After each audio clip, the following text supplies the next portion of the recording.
താഴെ ഇവിടെ വെച്ചേക്കുന്നതുകൊണ്ടാണ് ഇതിന് ഗ്രീൻ കളർ. ടെറസിൻ്റെ മുകളിലിരിക്കുന്ന പ്ലാന്റ് ഞാൻ കാണിച്ചു തരാം. എനിക്ക് ഈ കളറിലും ഇഷ്ടമാണിത്. മുകളിലിരിക്കുന്ന കളർ പച്ച കളറിലെ സക്യുലൻ്റാണ് ഇത്. സെയിം ചെടിയാണ്. ടെറസിൻ്റെ മുകളിൽ ഇതുപോലെ ചൂടത്തിരിക്കുന്നതുകൊണ്ടാണ് ഇത് ഈ കളറിലിരിക്കുന്നത്. നല്ല ഭംഗിയില്ലേ കാണാൻ? എനിക്ക് രണ്ട് കളറും ഇഷ്ടമാണ്. ഒരില നട്ടാൽ മതി, ഒരില. Good morning. ബേർഡ്സിന് ഫുഡൊക്കെ കൊടുക്കാൻ പോവാണ് രാവിലെ. അത് കഴിഞ്ഞ ദിവസത്തെ വീഡിയോയുടെ പാർട്ട് 2 നമ്മളിന്ന് ബാക്കിയുള്ള കുറച്ച് പ്ലാന്റ്സൊക്കെ സമയം കിട്ടുമ്പോൾ ഇന്ന് റിപ്പോർട്ട് ചെയ്യാൻ പോവാണ്.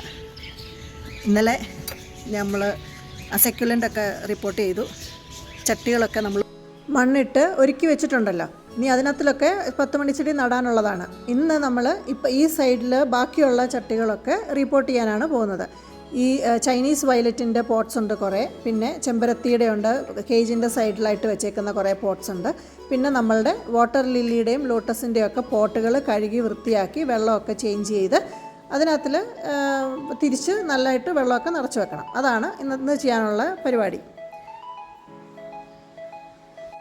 ഞാൻ പോട്ടുകൾ റിപ്പോർട്ട് ചെയ്യുന്ന സമയത്ത് അധികം വലിയ വളങ്ങളൊന്നും യൂസ് ചെയ്യാറില്ല. മണ്ണും പുതിയ കുറച്ച് മണ്ണും ചാണകപ്പൊടി, വേപ്പിൻ പിണ്ണാക്ക്, എല്ലുപൊടി ഇത് മാത്രമേ ഞാൻ യൂസ് ചെയ്യാറുള്ളൂ. പിന്നെ 2-3 ആഴ്ച കഴിഞ്ഞിട്ടാണ് ഞാൻ പ്രൂൺ ചെയ്യുകയും അതിൻ്റെ കൂട്ടത്തിൽ NPKയോ അല്ലെങ്കിൽ DAPയോ ഒക്കെ മാറി മാറി യൂസ് ചെയ്യാൻ തുടങ്ങാറുള്ളൂ. ചട്ടിക്കകത്തെ ഫുള്ള് പ്ലാന്റ് ഞാൻ ഇളക്കി വേരുകളൊക്കെ നന്നായിട്ട് മണ്ണെല്ലാം മാറ്റി പുതിയ മണ്ണും വളവും എല്ലാം കൂടെ ചേർത്താണ് ഞാൻ ഇപ്പം ചെയ്യുന്നത്.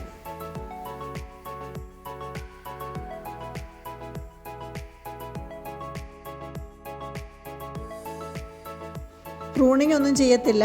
ജസ്റ്റ് പ്ലാന്റ് റിപ്പോർട്ട് ചെയ്ത് വെക്കുക മാത്രമേ ചെയ്യാറുള്ളൂ. ഒരാഴ്ച കഴിഞ്ഞൊന്ന് പ്ലാന്റ് ഒന്ന് സെറ്റായി കഴിയുന്ന ഉടനെ ഞാൻ മണ്ട ഫുള്ള് പറ്റങ്ങ് വെട്ടിക്കളയും. പിന്നെ നന്നായിട്ടത് കിളുത്തു വരും, നന്നായിട്ട് ഫ്ലവർ ചെയ്യുകയും ചെയ്യും. അപ്പം ഞാൻ ബാക്കിയുള്ള ചട്ടികളെല്ലാം റിപ്പോർട്ടിങ്ങൊക്കെ ചെയ്യട്ടെ, എന്നിട്ട് വരാം. വെയിലായി തുടങ്ങി. അപ്പം ഇതെല്ലാം ഞാൻ റിപ്പോർട്ട് ചെയ്തു. ബാക്കി കുറച്ച് പ്ലാന്റ്സും കൂടെ ഉണ്ട്, ഇതും കൂടെ ഉണ്ട് ഇനി ഈ വലിയ പോട്ടിനകത്ത്. അത് ഞാൻ ചുമ്മാ വെച്ചേക്കുന്നുള്ളതേ ഉള്ളൂ. ബാക്കി ഇതെല്ലാം ആയിക്കഴിഞ്ഞു. ഇനി അടുത്ത ചെമ്പരത്തിയുടെ സെക്ഷനാണ്. ഈ ഫുള്ള് സൈഡിലിരിക്കുന്നത് ചെമ്പരത്തിയുടെ ചെടികളാണ്. ഞാൻ ചെടി ഫുള്ളായിട്ട് എടുത്ത് മാറ്റുകയല്ല, ജസ്റ്റ് മണ്ട ഒന്ന് ഇളക്കി കൊടുത്തിട്ട് വളമൊക്കെ ആഡ് ചെയ്യത്തേ ഉള്ളൂ. ആ മിക്സ് ചാണകപ്പൊടി, എല്ലുപൊടി, വേപ്പിൻ പിണ്ണാക്ക്, കുറച്ച് കൊക്കോപ്പിൻ വരെയുള്ള ചട്ടികൾ മൊത്തം റിപ്പോർട്ട് ചെയ്യാനുള്ളതാണ്. അപ്പോൾ ഞാൻ ഓരോന്ന് ചെയ്ത് കഴിയുമ്പോൾ കാണാം. അപ്പോൾ നമ്മളുടെ ആ സൈഡിലെ റിപ്പോർട്ടിങ് കഴിഞ്ഞു. ഇനിയും ഈ പോട്ട്സിലോട്ട് കിടക്കുകയാണ്. കാരണം ഇത് കുറച്ച് പണിയുണ്ടല്ലോ വെള്ളമൊക്കെ മാറ്റണമെങ്കിൽ. ഇതിനകത്തിൽ ഞാൻ വെള്ളരിക്ക കട്ട് ചെയ്തിട്ടതാണ് കഴിഞ്ഞ ദിവസം. ഞാനിങ്ങനെ ഏതോ ഒരു യൂട്യൂബ് ചാനൽ കണ്ട് ഒച്ചിനെ ശല്യം പോകുമെന്നും പറഞ്ഞ് കണ്ടിട്ട് ഞാൻ ഇട്ട് നോക്കിയതാണ്. ശരിക്കും പറഞ്ഞാൽ അത് വർക്ക് ചെയ്യും കേട്ടോ. അത് വീഡിയോ ഞാൻ ഷോർട്സിലിടാം. ലോങ് വീഡിയോ ഇത് എടുക്കാനായിട്ട് ഞാൻ വിട്ടുപോയി. ഇപ്പം ഇതെല്ലാം വാഷ് ചെയ്ത് ക്ലീൻ ചെയ്ത് വെക്കണം. അതിന് മുന്നേ അവനെ സ്കൂളിൽ നിന്ന് വിളിച്ചുകൊണ്ട് വരണം. അപ്പം നമ്മളുടെ വണ്ടി പാർക്ക് ചെയ്യാൻ സ്ഥലം നോക്കുമായിരുന്നു. നമ്മളുടെ ലോട്ടസ് ആമ്പലിൻ്റെയൊക്കെ പോട്ടിനകത്തിലിടാൻ വേണ്ടി കുറച്ച് ഫിഷസിനെ വാങ്ങിക്കാൻ വന്നതാണ്, സ്നെയിൽസിനെ ഒഴിവാക്കാനായിട്ട്.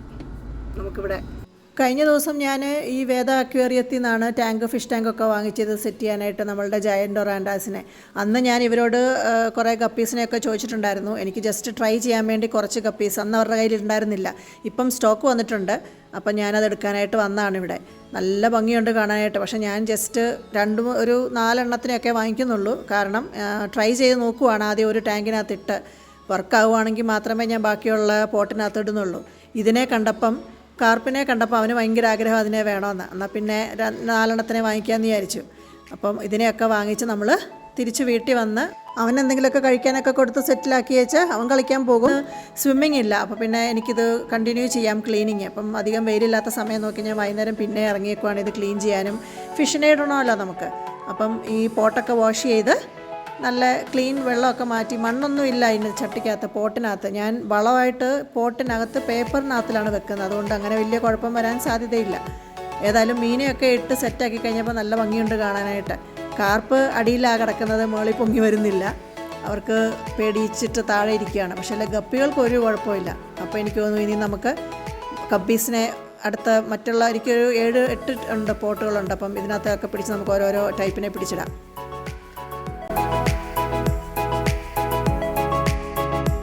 അപ്പോൾ ഈ സൈഡ് ഫുള്ള് കഴിഞ്ഞു. ഇനി നമുക്ക് അടുത്ത ബൊഗൈൻവില്ലയാണ്. അത് കുറേ ചട്ടികളുണ്ട്. ഇന്ന് എനിക്ക് നടക്കുക തോന്നില്ല. അടുത്തൊരു ദിവസം അതിൻ്റെ റിപ്പോർട്ടിങ്ങും കൂടെ കഴിഞ്ഞാൽ നമ്മളുടെ സമ്മറിന് വേണ്ടി നമുക്ക് നമ്മുടെ ഗാർഡൻ ഒരുക്കാം.